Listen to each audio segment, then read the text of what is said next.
This isn't new. Rome did it first. The Senate told its people Hannibal would burn their homes, poison their wells, and violate their wives. But it wasn't about defense. It was about trade routes, land, gold. Fear made Carthage a monster. The truth? The aristocrats of Rome wanted what Carthage had for themselves. Step 1. Name the enemy. It doesn't matter if they used to be our friend. Saddam Hussein, armed and funded by the US in the 80s, suddenly became a threat to democracy. Same with Noriega, same with Gaddafi. One could say we've carefully constructed them, groomed them to be a worthy adversary. But it doesn't matter who. Just say they hate our way of life. The people will listen. Step 2. Release the tape. Show them the evidence. A protester in Tehran chants, "Down with US interference." We subtitle it as "Death to America." Colin Powell waves a vial of baking soda at the UN and calls it anthrax to provoke the invasion of Iraq. In 2004, a Jordanian desert set, used for a movie, was presented as an Al-Qaeda training camp. Look it up. The Zarqawi camp footage. Fake intel. Fake footage. Real consequences. Step 3. Whip the herd. Talk shows, influencers, senators, they all say the same thing. Freedom is under attack. Your kid comes home from school saying, "We need to do something." Your uncle says, "We should nuke them."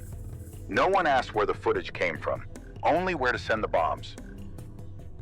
Step 4. Starve first, bomb later. Crippling sanctions. No medicine, no food. In Iraq, US sanctions in the 90s led to 500,000 child deaths, enough that Madeleine Albright said, "We think the price is worth it." In Venezuela, UN rapporteurs called US sanctions a death sentence that collapsed hospitals and cut off insulin. The people collapse. Then we say, "See? They can't govern themselves." And just like that, we justify intervention. Step 5. Start the tab. Congress signs the check. Lockheed, Boeing, Raytheon, they cash it. In 2022, Raytheon's CEO said Ukraine was good for business. Lockheed stock jumped 37% after the Afghanistan withdrawal was replaced with new European defense contracts. New clients, new theater for war, deficit spending spikes. They call it stimulus. Your wallet doesn't get any thicker, but the bonuses in the war room do. You just get the bill. The taxpayers, that is. Step 6. Deploy and destroy. The jets fly like the F-35 fresh off a $1 trillion development deal, now with somewhere to go. The cities burn. Baghdad, Fallujah, Raqqa, Kandahar. The villain is dead, or on dialysis in a cave, and replaced with an American puppet until further notice. And the same companies who funded the bombs, Raytheon's Paveway 2 for instance, are already on the ground eyeing the rubble. Iraq, the oil, Afghanistan, lithium. It was never about good versus evil. Never about liberating foreign peoples from terror or tyranny. America doesn't care that much about its own people.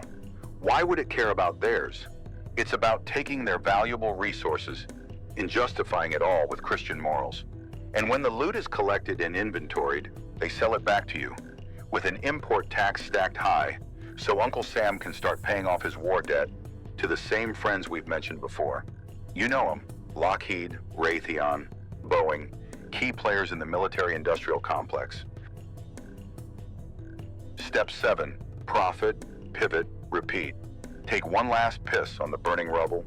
Leave just enough chaos, burned villages, shattered families, a fresh grudge to fester, and if no vengeful enemy rises, build another one. They'll be back, you say. They still hate us. We have to stay ready.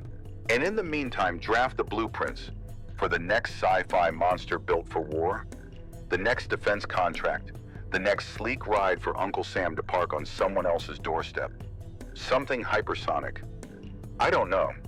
Maybe Lockheed Martin's AGM-183 AAR-RW, a Mach 20 missile that can find its way up the ass of a specific rat in a crowded city before the sound even hits your ears. The military-industrial complex doesn't fear war. It feeds on it. And peace? Peace doesn't pad bonuses in the boardroom.